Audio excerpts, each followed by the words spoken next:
সত্য উন্মোচন করায় এনসিপিকে বিভিন্ন জায়গায় বাধা দেওয়া হচ্ছে বলে অভিযোগ করেছেন দলটির নেতারা। জুলাই পদযাত্রার অংশ হিসেবে রোববার চট্টগ্রামে এক সমাবেশে দলটির আহ্বায়ক নাহিদ ইসলাম কথা বলেন। এর আগে রাঙামাটির সমাবেশে তিনি বলেন, পার্বত্য চট্টগ্রামে বিভাজন ও অশান্তি জিয়ে রেখে একটি পক্ষ সুবিধা নিচ্ছে।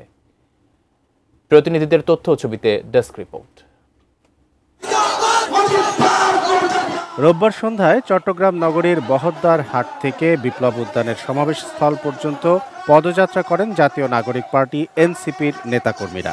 পদযাত্রা ও বিপ্লব উদ্যানে এনসিপির সমাবেশ ঘিরে ছিল কঠোর নিরাপত্তা ব্যবস্থা। এরপর সমাবেশে বক্তব্য দেন কেন্দ্রীয় নেতারা। বলেন, পুরনো নয়, নতুন রাজনৈতিক বন্দোবস্ত চান তারা। একটা ইনসাফ ভিত্তিক রাষ্ট্র লাগবে, যেই রাষ্ট্র ব্যবস্থায় স্বাস্থ্য, শিক্ষা, অবকাঠামো, কর্মসংস্থান, সাম্প্রদায়িক সম্প্রীতির মধ্য দিয়ে একটা গ্রহণযোগ্য এবং বাসযোগ্য বাংলাদেশ গড়ে উঠবে। এনসিপি আহ্বায়ক নাহিদ ইসলাম বলেন, জুলাই আন্দোলনে চট্টগ্রাম ছিল দ্বিতীয় দুর্গ। এছাড়া দেশের অর্থনীতি ও বাণিজ্যের লাইফলাইন চট্টগ্রাম নগরী। জাতীয় নিরাপত্তা ও সার্বভৌমত্বের অংশ বন্দর নগরী নিয়ে নানা ষড়যন্ত্র হচ্ছে বলেও অভিযোগ করেন তিনি। বাংলাদেশের একমাত্র কসমোপলিটান নগরী হচ্ছে এই চট্টগ্রাম। বাংলাদেশের অর্থনীতির লাইফলাইন হচ্ছে এই চট্টগ্রাম, বাণিজ্যের লাইফলাইন হচ্ছে এই চট্টগ্রাম।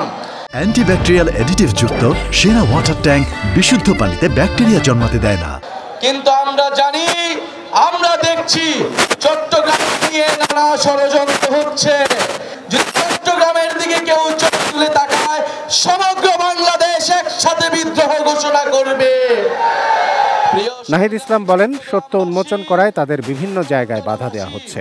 বাধা দিয়ে তারুণ্যের শক্তি এনসিপিকে থামানো যাবে না বলেও হুঁশিয়ারি দেন তিনি। এই চট্টগ্রামকে আমাদের নতুন করে নতুন বাংলাদেশে আমরা নতুন চট্টগ্রাম দেখতে চাই, যেই চট্টগ্রামের হারানো ইতিহাস, হারানো ঐতিহ্য আমরা পুনরুদ্ধার করব। এর আগে দুপুরে রাঙামাটির শিল্পকলা একাডেমি থেকে পথসভার মধ্য দিয়ে জুলাই পদযাত্রার 20তম দিনের কর্মসূচি শুরু হয়। পরে বনরূপায় সমাবেশে জাতীয় নাগরিক পার্টির আহ্বায়ক নাহিদ ইসলাম বলেন, সকল জনগোষ্ঠীকে সমমর্যাদা দিয়ে নতুন সংবিধান তৈরি করতে চান তারা। সকল জনগোষ্ঠী এখানে নির্যাতিত, অধিকারহীন। ফলে আমাদের লড়াইটা আমাদেরকে একসাথেই করতে হবে, কাউকে বাদ দিয়ে করা যাবে না। যে অশান্তি, যে বিভেদ বছরের পর বছর জিয়ে রাখা হয়েছে, সেই অশান্তি এবং বিভেদকে দূর করতে হবে এবং বাংলাদেশের সার্বভৌমত্ব, আঞ্চলিক অখণ্ডতা এবং জাতীয় নিরাপত্তার জন্য আমরা সবাই ঐক্যবদ্ধভাবে লড়াই করব। Shamsul Arefin, desk report, ATN news.